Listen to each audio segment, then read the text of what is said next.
आप देख रहे हैं अच्छी खबर सच्ची खबर। राजस्थान में पाकिस्तान का हनी ट्रैप प्लान नाकाम हो गया। राजस्थान पुलिस की सीआईडी इंटेलिजेंस ने जासूसी करने के आरोप में भारतीय सेना के एक जवान को गिरफ्तार कर लिया। पाकिस्तान की महिला जासूस की दोस्ती के झांसे में आए इस जवान पर देश से गद्दारी का आरोप लगा है।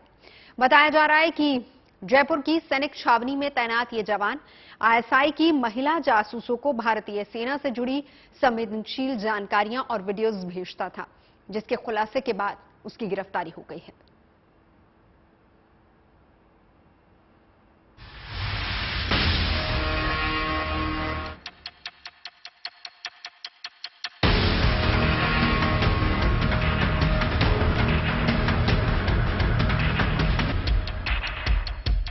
राजस्थान के जयपुर की ये कहानी थोड़ी फिल्मी है, जिसमें एक शिकार और दो शिकारी हैं। शिकार वतन की सुरक्षा की सौगंध खाने वाला भारतीय सेना का एक जवान है, तो उसको अपने प्रेम जाल में फंसाने वाली दोनों महिलाएं पाकिस्तानी एजेंट हैं। पर शिकार और शिकारियों के इस खेल में नुकसान भारतीय सेना का हुआ, जिसको 24 साल के शांतिमोए राणा ने 2018 में सेना ज्वाइन की। महज 4 साल देश की सेवा करने के बाद पश्चिम बंगाल के बांकुड़ा के रहने वाले इस जवान ने वतन से गद्दारी की राह चुनी। ऐसा करने के लिए वजह बना हनी ट्रैप, जिसके सहारे पाकिस्तान की खुफिया एजेंसी आईएसआई के लिए काम करने वाली 2 महिला एजेंट्स ने अपनी अदाओं का जाल बिछा दिया। फिर देखते ही देखते जयपुर में दक्षिण पश्चिमी कमांड के सैनिक छावनी में तैनात जवान शांतिमोए राणा उसमें फंसता चला गया। पाकिस्तान के भाड़े के टट्टू फेल हो गए तो पाकिस्तानियों ने भारतीय सेना की जासूसी के लिए अपने यहाँ के लड़कियों को मैदान में उतार दिया है। 2 महीने में 2 मामले हुए जब भारतीय सेना के जवान पाकिस्तान के फर्जी हसीनाओं के चक्कर में फंस गए हैं। ताजा मामला पश्चिम बंगाल के कंचनपुर जिले के बागुड़ा के रहने वाले 24 साल के जवान शांतिमोए राणा का है। पाकिस्तान की इन दोनों हसीनाओं ने देश से गद्दारी का आरोप झेल रहे शांतिमोए को सोशल मीडिया के जरिए फंसाया। बारी बारी से प्यार का झांसा देकर देश से दगाबाजी करने के लिए मजबूर कर दिया। हनी ट्रैप की वजह से अपने होशो-हवास गंवाने वाले जवान ने रेजिमेंट से जुड़े संवेदनशील और गोपनीय दस्तावेज भेजने शुरू कर दिए। पाकिस्तानी महिला जासूसों की मांग पर युद्धाभ्यास के कई वीडियोज भी शेयर किए गए। राणा इसी तरह से पाकिस्तान के 2 फर्जी हसीनाओं के चक्कर में फंसकर भारतीय सेना की संवेदनशील सूचनाएं पाकिस्तान भेज रहा था। वह यह नहीं जान रहा था कि पाकिस्तान भेज रहा है, क्योंकि उसे फर्जी तरीके से फंसाया गया था। पहले आईएसआई के इन महिला एजेंट्स ने आरोपी जवान शांतिमोए राणा को अपने प्रेम जाल में फंसाया, फिर अपने देश में छल करने के लिए रुपयों का भी लालच दिया। गोपनीय सूचनाएं शेयर करने के एवज में आरोपी के बैंक खाते में ऑनलाइन पेमेंट भी किया जाने लगा। इसी बीच सेना के इस जवान की करतूत की भनक सीआईडी इंटेलिजेंस को लग गई, जो पाकिस्तान की खुफिया एजेंसियों की तरफ से राजस्थान में होने वाली जासूसी गतिविधियों पर ऑपरेशन सरहद के तहत नजर रखती है। करीब 1 महीने की निगरानी के बाद पाया गया कि सोशल मीडिया प्लेटफॉर्म व्हाट्सएप के जरिए आरोपी जवान शांतिमोए राणा पाकिस्तान की खुफिया एजेंट के संपर्क में। राजस्थान इंटेलिजेंस ने इसे गिरफ्तार किया है। राजस्थान इंटेलिजेंस के रडार पर यह लंबे समय से था, जब अचानक से राजस्थान इंटेलिजेंस कई तरह की जानकारियां इकट्ठा कर रही थी पाकिस्तान जाने वाले कॉल्स को लेकर। उसी दौरान शांतिमोए राणा का कॉल्स भी इंटरसेप्ट हुआ, तो पता चला कि यह तो पाकिस्तान के कातिल हसीना के चक्कर में फंसा हुआ है। देश से दगाबाजी के पुख्ता सबूत मिलने के बाद 25 जुलाई को सीआईडी इंटेलिजेंस ने पहले तो आरोपी जवान को हिरासत में लिया, फिर 2 दिनों तक चली पूछताछ के बाद गिरफ्तार कर लिया। इससे पहले शांतिमोए राणा ने अपने गुनाहों को कबूल कर लिया। अभी तक की जांच पड़ताल में सामने आया है कि पाकिस्तान की एक महिला एजेंट ने उसे अपना नाम गुरनूर कौर उर्फ अंकिता बताया था। उसने आरोपी जवान को यह भी भरोसा दिलाया था कि वो उत्तर प्रदेश के शाहजहांपुर में ही मिलिट्री इंजीनियरिंग सर्विसेज में काम करती है। इसके अलावा आईएसआई की एजेंट गुरनूर कौर उर्फ अंकिता ने खुद को शाहजहांपुर का ही रहने वाला बताया, जबकि पाकिस्तान की दूसरी महिला जासूस निशा ने खुद को मिलिट्री नर्सिंग सर्विस से जुड़ा हुआ बताया। अपने कबूलनामे में आरोपी जवान शांति मोइराना ने हनी ट्रैप में फंसने के अलावा पैसों के लालच की बात भी स्वीकार की है। शांति मोए ने यह भी बताया कि पाकिस्तानी महिला जासूस वीडियो कॉल कर उसकी लोकेशन के बारे में जानकारी हासिल करती थी, जिसके बाद सीआईडी इंटेलिजेंस ने आरोपी जवान का मोबाइल और दूसरे डिजिटल उपकरणों को जब्त कर लिया और अब उसकी जांच चल रही है ताकि ये पता चल सके कि महज कुछ हजार के लिए देश से दगाबाजी करने वाले जवान ने सेना से जुड़े कौन से अहम दस्तावेज और वीडियो पाकिस्तान के हवाले कर दिए। जयपुर से शरद कुमार के साथ bureau report, good news today. Jaipur में मौजूद है हमारे सहयोगी शरद कुमार। हनी ट्रैप से जुड़े इस मामले पर लगातार नजर बनाए हुए हैं और गिरफ्तारी से पहले 2 दिन तक आरोपी जवान से क्या क्या पूछताछ हुई और उसमें क्या कुछ निकलकर सामने आया है, शरद की इस रिपोर्ट में समझते हैं। जो जानकारी मिली है राजस्थान इंटेलिजेंस को, उसके अनुसार अब तक ये बहुत सारी सूचनाएं इन दोनों हसीनाओं को दे चुका है जो पाकिस्तान से ऑपरेट करती थी मगर खुद को इंडिया में होना बताती थी और पाकिस्तान में व्हाट्सएप के जरिए, फेसबुक के जरिए इस जवान के संपर्क में थी। दरअसल पिछले दिनों ही इसी तरह की घटना राजस्थान बॉर्डर से भी हुआ था। तब भी भारतीय सेना ने सभी जवानों को चेताया था कि व्हाट्सएप और फेसबुक यूज नहीं करें, मगर उसके बावजूद कई तरह के प्रलोभन में जवान फंस जाते हैं और एक बार इस तरह से हनी ट्रैप में फंस जाते हैं तो फिर निकलने का रास्ता बचता नहीं है। अब भारतीय सुरक्षा एजेंसियां लगातार शांति मोइराना से पूछताछ कर रही है, जानकारी इकट्ठा कर रही है कि आखिर वो कैसे इसमें फंसा और किस तरह की कितनी सूचनाएं दे चुका है। और भी इस तरह की हसीनाएं काम कर रही हैं जो पाकिस्तान में बैठकर फंसा रही हैं और क्या और भी जवान इसके संपर्क में थे जो सूचनाएं भेज रहे हैं। अभी तक की जानकारी के अनुसार इसने युद्धाभ्यास की कई तस्वीरें भेजे हैं, कहां कहां कार्यक्रम होने वाला है, आर्मी का इस तरह की सूचनाएं भेजी हैं, बॉर्डर के नक्शे भेजे हैं, मीटिंग्स के फोटोग्राफ्स भेजे हैं। इसे लेकर भी जांच की जा रही है, लेकिन निश्चित रूप से पाकिस्तान की यह नापाक हरकत भारतीय सेना के लिए बड़ा सिरदर्द बना हुआ है। किस तरह से कातिल हसीनाएं भारतीय जवानों को फंसा ले रही हैं। कैमरामैन मनीष के साथ शरद कुमार, जीएनटी के लिए जयपुर से। वैसे हनी ट्रैप का मामला कोई नया नहीं है। दरअसल फर्स्ट वर्ल्ड वॉर के दौरान पहली बार जर्मनी की तरफ से महिला जासूसों के इस्तेमाल की बात सामने आई थी। तब नीदरलैंड की डांसर मार्गरेथा जेले ने भी जर्मनी के लिए जासूसी की थी। हालांकि 1914 में फ्रांस की सरकार ने माता हारी नाम से मशहूर हो चुकी महिला जासूस मार्गरेथा जेले को गिरफ्तार कर लिया था। खुद को बचाने के लिए हनी ट्रैप करने वाली महिलाओं में सबसे चर्चित थी माता हरी और गिरफ्तारी इसलिए हुई थी क्योंकि वो डबल एजेंट बन गई थी, जिसके बाद उन्हें मौत की सजा सुनाई गई। जासूसी के इसी तरीके को हनी ट्रैप कहा जाता है। पहले भालुओं के शिकार के लिए हनी यानी कि शहद का इस्तेमाल किया जाता था, जिससे वो जाल में फंस जाते थे। शिकार करने के इस तरीके को हनी ट्रैप कहा जाता है, जिसका इस्तेमाल दूसरे देशों की तरफ से खुफिया जानकारियां हासिल करने के लिए अब भी बदस्तूर जारी है। इस समस्या से भारत भी जूझ रहा है।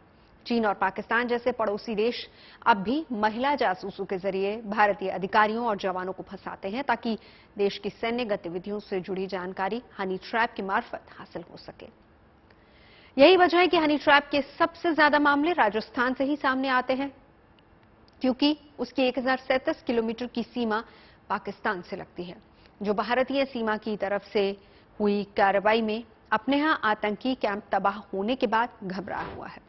और यही वजह है कि भारत की तरफ से किसी भी तरह की सैन्य कार्रवाई से जुड़ी जानकारी हासिल करने के लिए वो हनी ट्रैप का इस्तेमाल कर रहा है, जिसकी वजह से सिर्फ पिछले साल 8 महीने के अंदर हनी ट्रैप के 17 से अधिक मामले सामने आए। आईएसआई से जुड़ी खूबसूरत महिलाओं ने हनी ट्रैप के सहारे कई जवानों को अपने झांसे में लिया, जाल में फंसाकर सेना के मूवमेंट और नए हथियारों के बारे में जानकारी हासिल की। 2 महीने पहले भी सेना के एक जवान को जोधपुर से गिरफ्तार किया गया था, जो हनी ट्रैप में फंसकर पाकिस्तानी युवती को सेना की गोपनीय जानकारियां भेजता था। गोपनीय सूचनाएं शेयर करने वाला यह आरोपी सैनिक जिस पाकिस्तानी महिला जासूस के जाल में फंसा, उसके 4 फोटोज राजस्थान इंटेलिजेंस पुलिस ने भारतीय सेना को भी भेजे थे। भारतीय सेना के जवानों को इस महिला जासूस से बचने की भी सलाह दी गई थी। ऐसे में सवाल ये उठता है कि पाकिस्तान की तरफ से तैयार की गई महिला जासूस भारतीय जवानों को कैसे फंसाती है। सोशल मीडिया पर सेना की वर्दी में तस्वीरें डालने वाले अधिकारी या जवान इनके आसान शिकार होते हैं। वीडियो या तस्वीरों से अगर ये बात साबित हो जाती है कि कोई प्रोफाइल सेना में काम करने या फिर उससे जुड़े शख्स का है, तो महिला जासूस फेसबुक के मैसेंजर या फिर व्हाट्सएप के जरिए चैट करने लगती है। चैट में सेना के अधिकारी या फिर जवान के फंस जाने के बाद महिला जासूस उसके फोन की भी बात करती है, उसका नंबर भी लेती है, फोन पे भी उससे बात करती है। कई मामलों में तो महिला जासूस जवानों को घूमने फिरने या फिर शादी करने तक का ऑफर भी दे देती है। धीरे धीरे मामला वीडियो कॉल पर अश्लील बातों तक पहुंच जाता है और इस दौरान आईएसआई की महिला जासूस मोबाइल पर जवानों के अश्लील वीडियोस भी बना लेते हैं। उसके बाद शुरू होता है हनी ट्रैप में फंसे अधिकारी या फिर जवान को ब्लैकमेल करने का सिलसिला। इसके बाद हनी ट्रैप के अलावा पैसों के लालच में फंसा अधिकारी या फिर जवान से पाकिस्तान की खूबसूरत हसीनाओं को सेना के मूवमेंट के बारे में जानकारी लेने के लिए कहा जाता है। सेना की तरफ से क्या क्या नया आदेश जारी हुआ है, इसके अलावा पाकिस्तान की आईएसआई अपनी महिला जासूसों की तरफ से नए हथियारों की भी जानकारी जुटाती है। इसमें देश की सीमा पर कहां कितने सैन्य टुकड़ियां लगी हैं, ये भी जानकारियां शामिल होती हैं। ऐसे वक्त में जब देश के एक राज्य में हनी ट्रैप के सबसे ज्यादा मामले सामने आ रहे हैं, तो फौजियों को उससे बचने का तरीका पता होना चाहिए। पाकिस्तान की खुफिया एजेंसी आईएसआई की खूबसूरत महिला जासूसों को प्रेम जाल में फंसाने के सारे रास्ते रिटायर्ड लेफ्टिनेंट जनरल राज कादियान बता रहे हैं। आइए हम सुनते हैं इस पूरे मामले में उनका क्या कहना है। हर देश ये कोशिश करता है कि अपने प्रतिद्वंदी के बारे में ज्यादा से ज्यादा सूचनाएं हासिल करे, और ये सूचनाएं हासिल करने के लिए हनी ट्रैपिंग एक बहुत पुराना तरीका है। यानी जिसको आप समझते हो कि उसके पास कोई जरूरी खबर होगी जिससे आपको फायदा हो सकता है, तो उसको पैसे की लालच दे के या औरत के जाल में फंसा के उससे वो आप खबर हासिल कर लेते हो। तो ये तो लड़ाई का बहुत पुराना तरीका है। आजकल के जमाने में जबकि सोशल मीडिया इतना फैला हुआ है, जबकि दुनिया एक छोटी सी जगह बन के रह गई है, कम से कम इलेक्ट्रॉनिकली, तो इसको पूरे तरीके से रोकना तो शायद मुमकिन नहीं है। लेकिन दो काम जो हम कर सकते हैं और जो हमारी खासकर सेनाएं कर भी रही हैं, पहला, लगातार इसके बारे में लोगों को एजुकेट करते रहें, उनको बताते रहें कि अननोन आदमी को खबर देने में देश को क्या खतरा हो सकता है। दूसरा, अपने जो सूचना आपके पास सेंसिटिव होती है, वो सूचना उन्हीं लोगों को दें जिनको उसके लिए जानना जरूरी है। आगे बढ़ते हैं। ईडी के कामकाज पर आज सुप्रीम कोर्ट ने मोहर लगा दी। साफ कर दिया है कि ईडी अगर गिरफ्तारी करती है या संपत्ति जब्त करती है तो ये मनमानी नहीं है बल्कि कानूनी है, यानी कानून के तहत है। कानून है PMLA, prevention of money laundering act. सरकार ने विशेष कानून इसलिए बनाया ताकि काली कमाई करके उसे ठिकाने लगाने वालों के खिलाफ कार्रवाई की जा सके। इसीलिए इस कानून के कई प्रावधान सख्त हैं। 17 साल पहले जब देश में यूपीए की सरकार थी, तब इस कानून को धार दी गई थी, लेकिन अब जबकि पिछले कुछ वर्षों से ईडी एक्टिव है, इस कानून के प्रावधानों को लेकर बहस तेज हो गई है। जैसे जैसे विपक्ष के कुछ नेताओं पर ईडी का शिकंजा कसता गया, वैसे वैसे गिरफ्तारी से लेकर जमानत तक के प्रावधानों को लेकर सवाल उठे और इस बीच कई याचिकाएं सुप्रीम कोर्ट में दी गई। आज सभी पर सुनवाई करते हुए देश की सर्वोच्च अदालत ने साफ कर दिया है कि ईडी सही काम कर रहा है, कानून के तहत उसकी हर कार्रवाई जायज है।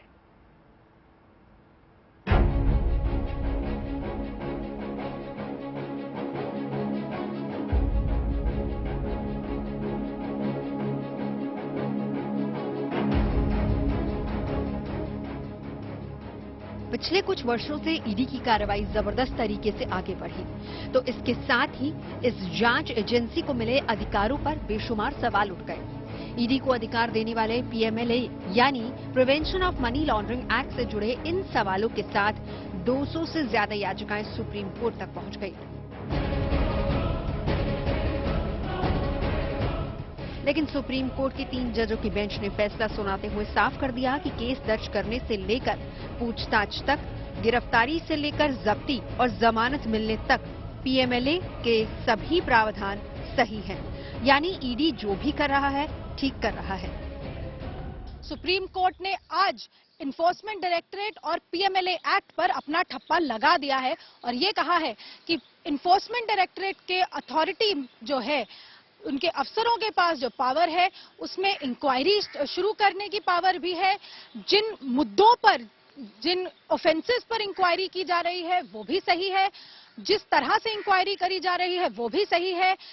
इन्फोर्समेंट डायरेक्टरेट के ऑफिसर्स जो स्टेटमेंट रिकॉर्ड कर रहे हैं, जिसको फिर आगे कोर्ट के सामने बतौर सबूत पेश किया जाता है, वो भी सही है। और साथ साथ कोर्ट ने ये भी कह दिया कि जो ईडी लोगों की प्रॉपर्टी जब्त कर लेती है, अटैच कर लेती है, वो भी प्रावधान सही है।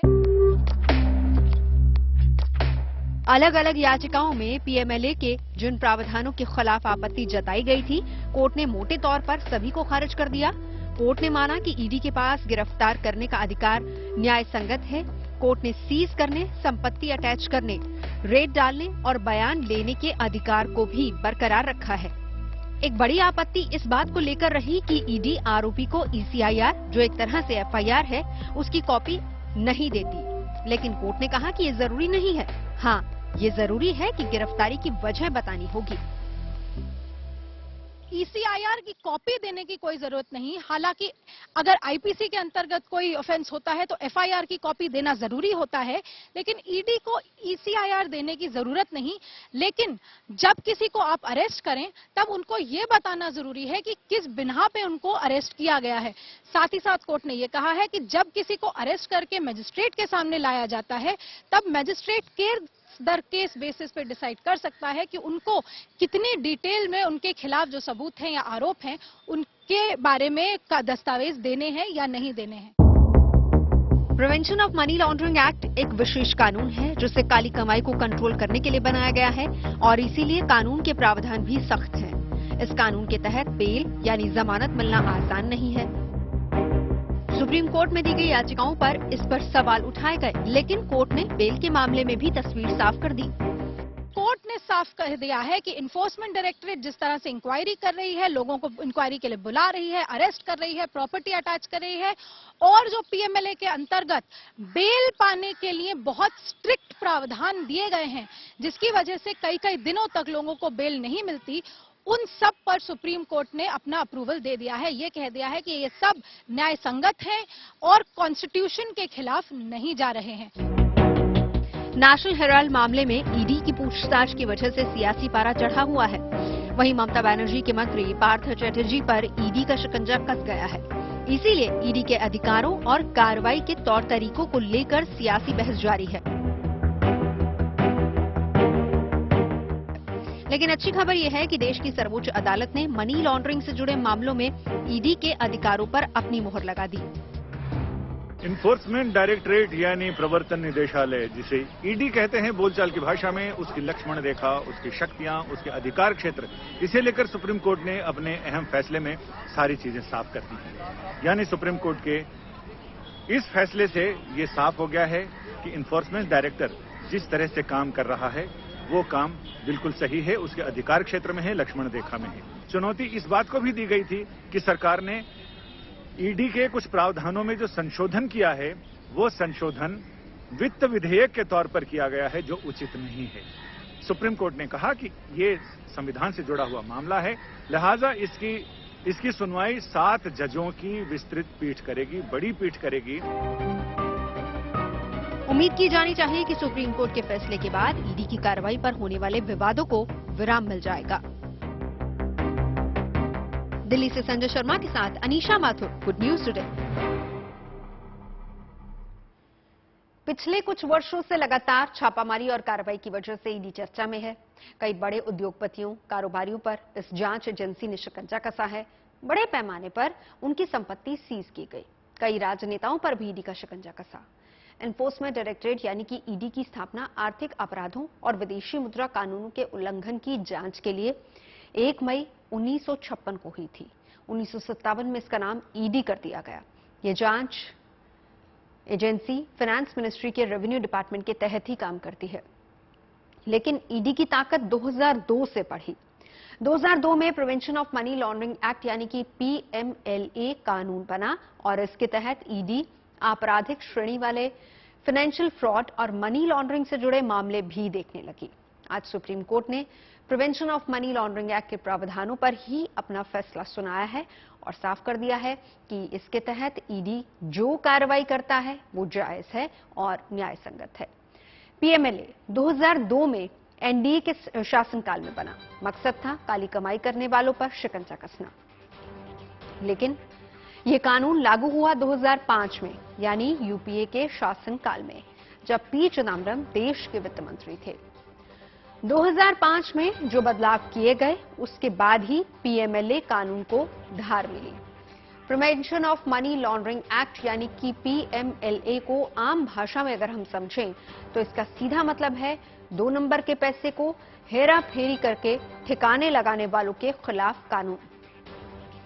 पीएमएलए के तहत ईडी को छापामारी करने, आरोपी को अरेस्ट करने, उसकी संपत्तियों को जब्त करने का प्रावधान है। गिरफ्तारी के बाद जमानत मिलने की सख्त शर्तें भी हैं और जांच अधिकारी के सामने रिकॉर्ड बयान को कोर्ट में सबूत के तौर पर मान्य होने जैसे नियम उसे ताकतवर बनाते हैं। मनी लॉन्ड्रिंग एक्ट यानी कि पीएमएलए की ताकत से लैस ईडी केंद्र सरकार की अकेली जांच एजेंसी है जिसे मनी लॉन्ड्रिंग के मामले में नेताओं और अफसरों को तलब करने या उन पर मुकदमा चलाने के लिए सरकार की अनुमति की जरूरत नहीं है। इस कानून के तहत जांच करने वाले अफसर के सामने दिए गए बयान को कोर्ट सबूत मानता है, जबकि बाकी कानूनों के तहत ऐसे बयान की अदालत में अहमियत नहीं होती।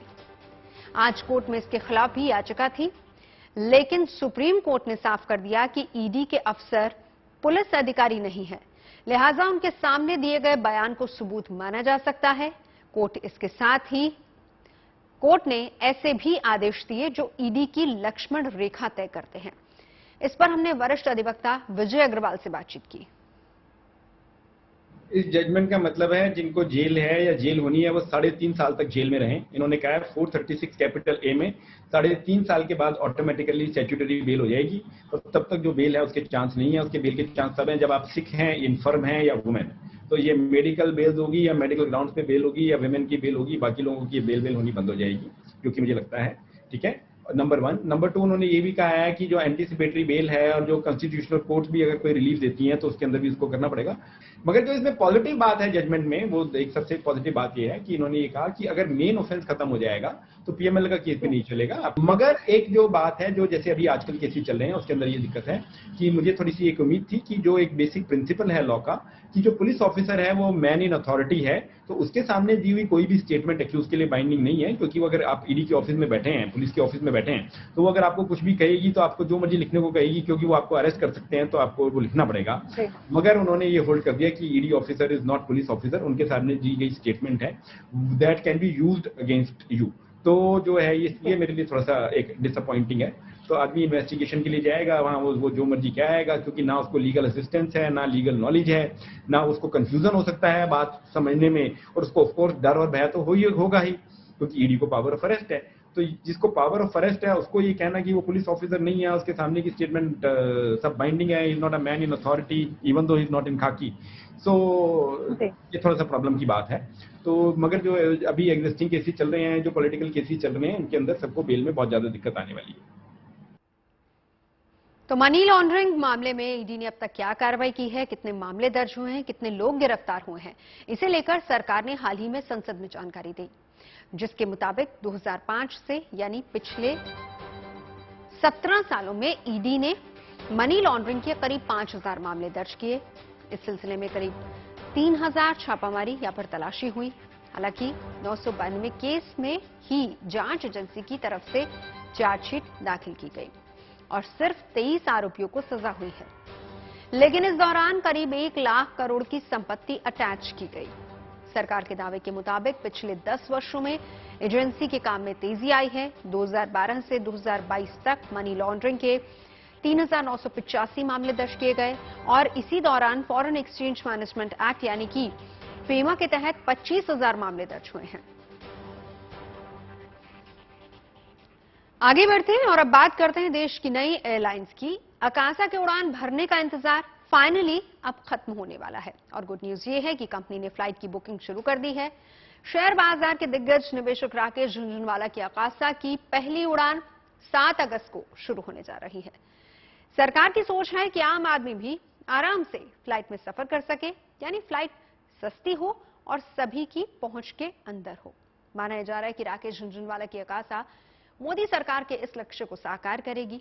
अकासा के प्लेन अमेरिका से आ रहे हैं और जल्दी ही एयरलाइंस के पास प्लेन्स की अच्छी खासी तादाद हो जाएगी और तब कई रूट्स पर उसकी फ्लाइट मौजूद रहेगी। फिलहाल इसकी शुरुआत कहां से हो रही है, ये आपको दिखाते हैं।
महानगरों से दूसरी और तीसरी कैटेगरी के शहरों के लिए सेवाएं शुरू करेगी। ये महानगरों के लिए भी उड़ान भरेगी। अकासा एयर यात्रियों की संतुष्टि और एयरलाइन की आर्थिक सेहत पर जोर देगी।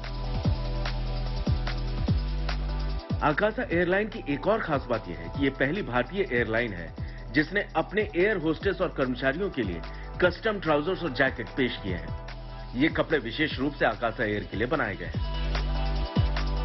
इन कपड़ों को समुद्री कचरे से निकाली गई प्लास्टिक की बोतलों से बनाया गया।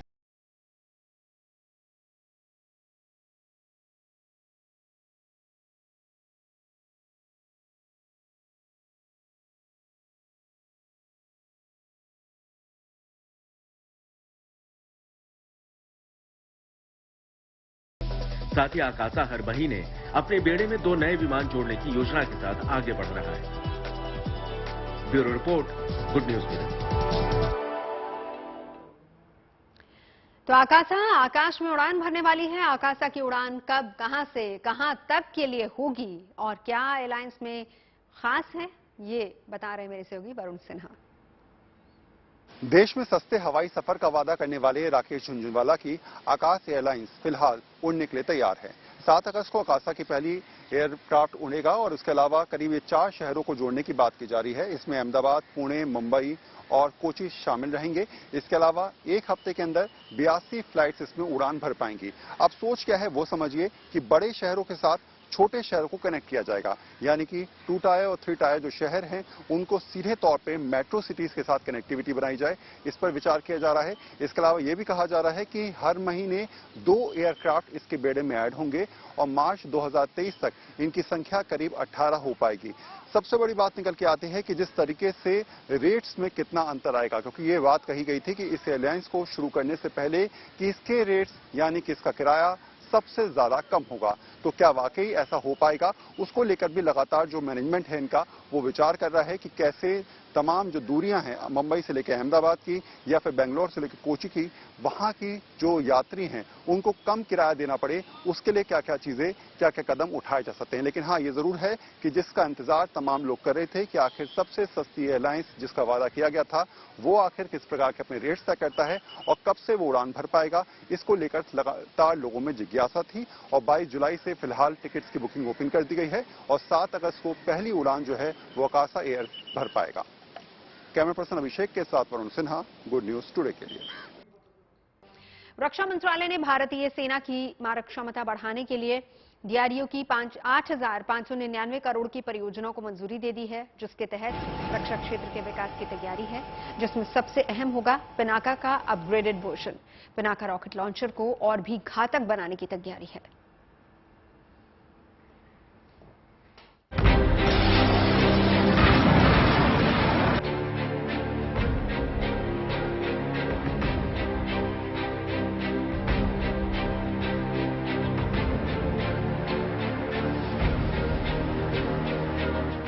ये आधुनिक भारत है, ये हिंदुस्तान की स्वदेशी ताकत है।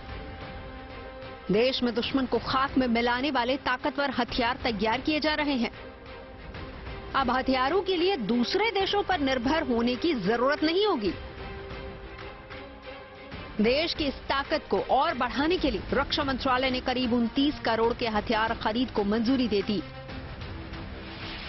खास बात यह है कि इस प्रोजेक्ट में वो हथियार भी शामिल हैं जो अभी भी दुश्मनों को मिट्टी में मिलाने की ताकत रखते हैं।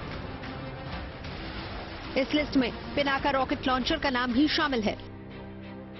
इस सिस्टम को भगवान शिव के धनुष पिनाक के नाम से डेवलप किया गया और इसकी खासियत यह है कि ये जमीनी जंग में सिर्फ 44 सेकंड में 12 रॉकेट दागकर दुश्मनों का सफाया कर सकता है। यानी पिनाका सिस्टम हर 4 सेकंड में एक मिसाइल फायर करता है और अब इस सिस्टम को और मजबूत करने की तैयारी है। रक्षा क्षेत्र को आत्मनिर्भर बनाने के लिए रक्षा मंत्री राजनाथ सिंह की अध्यक्षता में मंगलवार को रक्षा अधिग्रहण परिषद की बैठक का आयोजन किया गया। इस दौरान रक्षा मंत्रालय ने भारतीय सेना की मारक क्षमता को बढ़ाने के लिए कई महत्वपूर्ण फैसले लिए। बैठक में सशस्त्र ड्रोन, कार्बाइन और बुलेट प्रूफ जैकेट समेत रक्षा बलों के लिए 28,732 करोड़ रुपए के हथियारों की खरीद को मंजूरी दी गई, जिसमें डीआरडीओ प्रोजेक्ट के लिए रक्षा मंत्रालय ने 8,599 करोड़ का आवंटन किया। डीआरडीओ के जिन प्रोजेक्ट्स को मंजूरी मिली है उनमें पहला project Pinaka MK1 area denial munition rocket system है। दूसरा है Pinaka MK2 guided extended range rocket ammunition और तीसरा है इन्फेंट्री कॉम्बैट व्हीकल कमांड। जो पिनाका है उसकी रेंज और उसकी एक्यूरेसी को बढ़ाया जाए, उसकी क्षमता को भी बढ़ाया जाए। इसमें 2 कार्रवाइयां हो रही है। एक, इसकी रेंज जो है 40 से 75 किलोमीटर की जा रही है। दूसरा, इसकी एक्यूरेसी है पूरी रेंज के ऊपर ±40 मीटर्स। फिर इसमें हाई एक्सप्लोसिव एमुनिशन है जो दुश्मन के एरिया के अंदर सॉफ्ट स्किल व्हीकल्स होती हैं, जो आपकी गाड़ियां हैं, जीप हैं, 1 टन है, 3 टन वगैरह है, उनको जो ट्रुप्स इन दी ओपन है, ट्रुप कॉन्सेंट्रेशन है, जो असेंबली एरियाज है, जो उनके FUP हैं, जो उनके गन एरियाज हैं जिसमें ट्रुप्स गन्स को मैन कर रहे हैं अकेले में, ऐसे जितने भी टारगेट्स हैं उनको बड़ी आसानी से नुकसान पहुंचा सकता है। जाहिर है डीआरडीओ पिनाका की ताकत को अब और बढ़ाना चाहता है। पूरी तरह से स्वदेशी तकनीक से निर्मित Pinaka guided rocket launcher system अब अपने नए अवतार के साथ दुश्मन के मंसूबों को ध्वस्त करेगा। जो एक्सटेंडेड वर्जन वाला है उसमें हम रेंज अचीव करने की कोशिश कर रहे हैं 75 किलोमीटर, और सबसे जरूरी है उसको टर्मिनल गाइडेंस अब किया जा रहा है। टर्मिनल गाइडेंस मतलब उसका कमांड कंट्रोल शुरू से ही हो जाएगा, तो उसको रॉकेट जब निकल जाएगा ट्यूब से तो उसको एंड तक कंट्रोल किया जाएगा और टारगेट के ऊपर गिराया जाएगा। इसका मतलब एक्यूरेसी बढ़ जाएगी, रेंज बढ़ जाएगी, स्पीड बढ़ जाएगी, और जो ये बाकी फैक्टर्स हैं हवा के और ये तेज हवा वगैरह और हाई एल्टीट्यूड में कम रेरिफाइड एटमॉस्फेयर होते हुए ये सारी चीज देखते हुए इसकी प्रेसिशन रेंज हो जाएगी, प्रेसिशन गाइडेड हो जाएगा। पिनाका देश का ऐसा ब्रह्मास्त्र है जो जरूरत पड़ने पर दुश्मनों का काल बन जाएगा। पिनाका की खूबियों की बात करें तो 44 सेकंड में 12 रॉकेट दाग सकता है। पिनाका 38 किलोमीटर तक दुश्मन के ठिकाने को नेस्तनाबूद कर सकता है। 6 लॉन्चरों वाली पिनाका की एक बैटरी 44 सेकंड में ताबड़तोड़ 72 रॉकेट दाग सकती है। इसका नया अवतार इसे और भी ज्यादा विध्वंसक बना देगा, जो 75 किलोमीटर तक बिल्कुल सटीक निशाना लगाने में सक्षम है। डीआरडीओ पिनाका MK3 वेरिएंट पर भी काम कर रहा है, जो अभी निर्माणाधीन है। पिनाका MK3 के तैयार होने पर इसकी रेंज करीब 120 किलोमीटर तक हो जाएगी। भगवान शिव के धनुष पिनाक पर आधारित multi barrel rocket launcher system Pinaka की मारक क्षमता को और बढ़ाया जा रहा है, इसे और घातक बनाया जा रहा है। अभी तक पिनाका 40 किलोमीटर तक मार कर सकती थी, लेकिन अब इसे 80 किलोमीटर तक बढ़ाया जा रहा है। इसके साथ ही नई तकनीक का इस्तेमाल करके डीआरडीओ इसे अचूक निशाना भी इससे लगाया जा सकेगा। अगर बात करें तो पिनाका मिसाइल सिस्टम से दुश्मन के किसी भी टारगेट को, यानी कि बख्तरबंद गाड़ियां, टैंक और जो मजबूत बंकर हैं, उन्हें नेस्तनाबूद किया जा सकता है। और इस नई घातक मारक क्षमता के साथ आने वाले दिनों में पिनाका सिस्टम को चीन और पाकिस्तान दोनों ही सरहद पर तैनात किया जाएगा। 1999 के करगिल युद्ध के दौरान भारतीय सेना ने पिनाका मार्क 1 का इस्तेमाल किया था, जिसने पहाड़ की चौकियों पर तैनात पाकिस्तानी चौकियों को सटीकता के साथ निशाना बनाया और युद्ध में दुश्मन को पीछे हटने के लिए मजबूर कर दिया। अब यही पिनाका ER अपग्रेड होकर पहले से ज्यादा सटीक और अचूक होगा, जिसके वार से बचना दुश्मन के लिए करीब करीब नामुमकिन होगा। दिल्ली से मंजीत नेगी के साथ bureau report, good news today. नए भारत की आत्मनिर्भर पहचान बनाने के लिए सरकार हर सेक्टर में काम कर रही है। इसमें रक्षा क्षेत्र भी शामिल है, जिसमें हर हथियार पर देशी मुहर लगाने की तैयारी है। और इस दिशा में रक्षा मंत्रालय लगातार ऐसे सौदे को मंजूरी दे रहा है जो देश को आत्मनिर्भर भारत की ओर ले जा रहे हैं। इसी कड़ी में रक्षा मंत्रालय ने मंगलवार को 28,732 करोड़ रुपए के रक्षा सौदों की खरीद को मंजूरी दी है, जिसमें बड़ी बात यह है कि इन सभी रक्षा उपकरणों को अपने ही देश में डिजाइन और विकसित किया जाएगा। और इस लिस्ट में 4 लाख कार्बाइन को मंजूरी दी गई है, यानी थल सेना के लिए 4 lakh close quarter battle carbine तैयार की जाएंगी। इन छोटे राइफल को पारंपरिक युद्ध से लेकर हाइब्रिड वॉरफेयर और काउंटर टेररिज्म ऑपरेशन के लिए सैनिकों को दिया जाएगा। इसके अलावा इस लिस्ट में बुलेट प्रूफ जैकेट्स को भी जोड़ा गया है। LOC और क्लोज कॉम्बैट में स्नाइपर राइफल के हमले से बचने के लिए सेना के लिए BIS लेवल 6 की बुलेट प्रूफ जैकेट्स भी खरीदी जाएंगी। वायुसेना को और मजबूत करने के लिए ड्रोन टेक्नोलॉजी पर भी काम चल रहा है, जिसके तहत रक्षा मंत्रालय ने स्वॉर्म ड्रोन को खरीदने की मंजूरी दी है। इसमें सर्विलांस और अटैक ड्रोन दोनों ही शामिल हैं। इसके अलावा थल सेना के लिए rocket ammunition, area denial ammunition और इन्फेंट्री कॉम्बैट व्हीकल्स को भी मंजूरी दी गई है, जिन्हें DRDO ने बनाया है।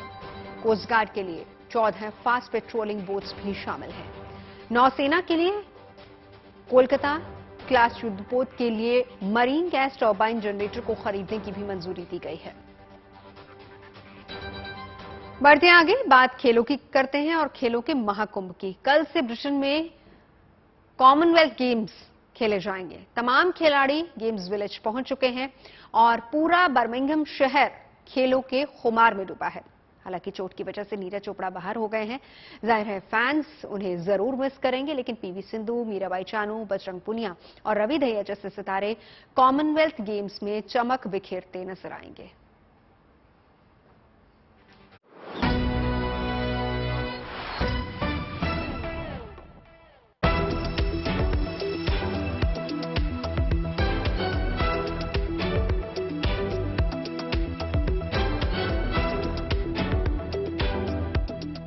मंच सज चुका है। खेलों के महाकुंभ के लिए तैयार है ब्रिटेन का बर्मिंघम शहर। क्या खिलाड़ी, क्या फैंस, सब पर कॉमनवेल्थ गेम्स का जुनून सवार है। बर्मिंघम में 28 जुलाई से 8 अगस्त तक कॉमनवेल्थ गेम्स की धूम मचने वाली है। मेडल की रेस में निखरने के लिए खिलाड़ी पसीना बहा रहे हैं, तो फैंस भी रोमांच के सैलाब में खो जाने को बेताब है। I think it's a great, exciting opportunity for UK and for Birmingham to host this Commonwealth Games here. खेलों के इस महाकुंभ में भारत के 213 सितारे चमक बिखेरेंगे। जाहिर है इस बार कामयाबी का नया इतिहास रचने की तैयारी है। लक्ष्य वही है कि तिरंगे को लहराता देखना है, राष्ट्रगान की धुन को बजते सुनना है। भारतीय खिलाड़ी कुल 15 गेम्स और 4 पैरा खेलों की 141 प्रतियोगिताओं में हिस्सा लेंगे। हिंदुस्तान को बॉक्सिंग, बैडमिंटन, हॉकी, वेटलिफ्टिंग, महिला क्रिकेट और कुश्ती जैसे खेलों में अच्छे प्रदर्शन की उम्मीद है। कुल मिलाकर इस बार के कॉमनवेल्थ गेम्स में 72 देशों के 4500 से ज्यादा खिलाड़ी शिरकत कर रहे हैं और 19 गेम्स में 283 मेडल इवेंट्स होने वाले हैं। गुड न्यूज ये भी है कि 24 साल के बड़े अंतराल के बाद महिला क्रिकेट की भी एंट्री हो रही है। हरमनप्रीत कौर की अगुवाई में भारतीय महिला टीम पहले मुकाबले में 29 जुलाई को ऑस्ट्रेलिया से भिड़ेगी। कॉमनवेल्थ गेम्स में भारत का इतिहास बेहद शानदार रहा है। भारत ने अब तक अपने कॉमनवेल्थ गेम्स के इतिहास में कुल 503 मेडल जीते हैं। पिछली बार के गोल्ड कोस्ट कॉमनवेल्थ गेम्स में भारत ने 66 मेडल झटके थे, लेकिन इस बार हिंदुस्तान की तैयारी कामयाबी का नया इतिहास रचने की है। Bureau report, good news today. एक महान विचारक, लेखक और वैज्ञानिक के साथ ही भारत के 11वें राष्ट्रपति डॉक्टर एपीजे अब्दुल कलाम की आज 7वीं पुण्यतिथि है। आज भले ही डॉक्टर एपीजे अब्दुल कलाम हमारे बीच नहीं है, लेकिन उनका आदर्शों भरा जीवन हर एक देशवासी के लिए प्रेरणा है। जीवन में अग्रसर रहने और सफलता की सीढ़ियों पर निरंतर चढ़ते रहने के लिए प्रेरित करता है। उन्होंने देश की रक्षा में महत्वपूर्ण योगदान दिया। उन्होंने डीआरडीओ और अंतरिक्ष अनुसंधान से जुड़े इसरो के साथ भी काम किया और इसीलिए वो मिसाइल मैन के नाम से भी जाने जाते हैं। तो शो के आखिर में पूर्व राष्ट्रपति डॉक्टर एपीजे अब्दुल कलाम का विचार। अगर आपको सूरज की तरह चमकना है तो पहले सूरज की तरह जलना होगा। The future of business definitely will be Asia. Future of खबरें सच्ची होनी चाहिए, अच्छी खुद ब खुद लगती हैं। Navjot Randhawa signing off. आप सुनते रहिए गुड न्यूज और देखते रहिए गुड न्यूज टुडे।